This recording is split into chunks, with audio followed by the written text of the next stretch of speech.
अंशिका भसीन। लोकसभा चुनाव की तारीखें नजदीक आती जा रही हैं। कुछ नेता अपनी पार्टियां बदल रहे हैं तो कुछ नेता अपनी रणनीतियां बदल रहे हैं, मगर देखने वाली बात ये होगी क्या इस बार बीजेपी 400 पार कर पाएगी।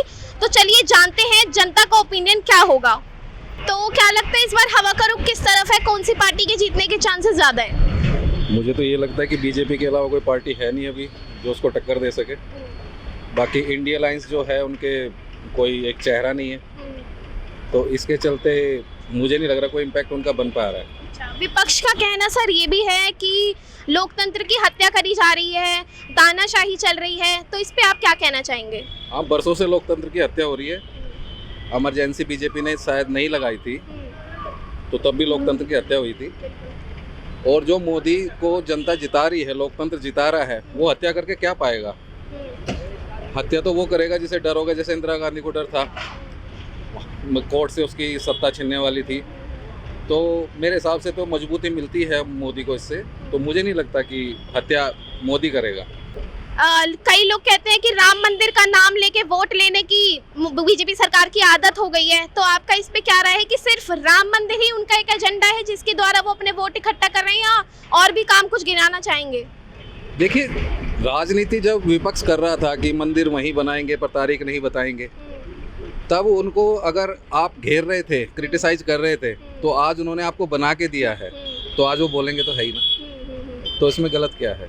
तो आपको क्या लगता है इस बार बीजेपी सरकार 400 पार कर पाएगी? वो तो आंकड़ों के ऊपर है, देखिए क्या होता है इस बार। कुछ काम बताएंगे भी? आप इलेक्शन मतलब वोट देंगे, वोट देने जाएंगे? नहीं, वोट तो मेरा नहीं जाता। नहीं जाता आपका वोट? अगर आप वोट देना चाहेंगे तो किस सरकार को देना चाहेंगे? वो तो मतदान है, अपने मन की दान है, कहीं भी डाल सकता है आदमी। हाँ, तो थोड़े कोई बता देगा कहाँ डाल ले नहीं डाल ले। नहीं, आपका क्या ओपिनियन क्या है, किसको देना चाहेंगे? जरूरी थोड़े मैं क्यों बोलूं? अच्छा, ठीक है। आप मोदी। क्यों मोदी को क्यों? हम अच्छे लगते हैं, हमारे लिए काम आ रहे हैं इसलिए दे रहे हैं। क्या आप कुछ काम बताएंगे उनके? हाँ, ये रोड पहले इतना जाम में लेकर आता था, पे आप नहीं मिलता। कई अब विपक्ष का तो ये कहना है कि वो लोकतंत्र की हत्या कर रहे हैं। कोई हत्या नहीं कर रहा, मोदी को जाएगी वोट। अच्छा, और कुछ काम, एक आधा और काम बताना चाहेंगे? और कुछ काम नहीं है, और जो अब मतलब सरकार आ जाएगी तो और भी अच्छे काम लेके आएंगे। महिलाओं के लिए कुछ किया है? हाँ, पेंशन बनवाई है, इतना सब कुछ किया है। मतलब जीरो वो बैलेंस के वो खुलवाए थे, बहुत सारा काम किया है। क्या लगता है इस बार 400 पार बीजेपी सरकार ला पाएगी? आज शायद फर्स्ट फेज शुरू हुआ है, तो और नोएडा में भी शायद 26 को इलेक्शंस हैं, तो मुझे लगता है कि अभी पिछले 5 सालों में जो काम किया है बीजेपी सरकार ने, तो वो बहुत सराहनीय है।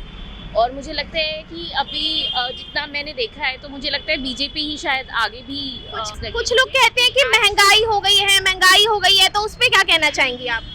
मुझे नहीं लगता कि इतनी महंगाई हुई है। अगर मैं कंपेयर करूँ यूरोपियन नेशन से, तो इतनी महंगाई इंडिया में नहीं है।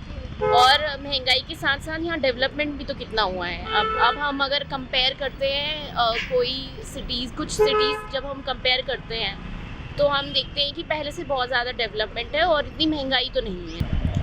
तो ये थे कुछ जनता के ओपिनियन विपक्ष को लेके, वर्तमान सरकार को लेके। हमारे साथ ऐसे ही बने रहिएगा और चीजें और अपडेट्स लेने के लिए। मैं अंशिका भसीन।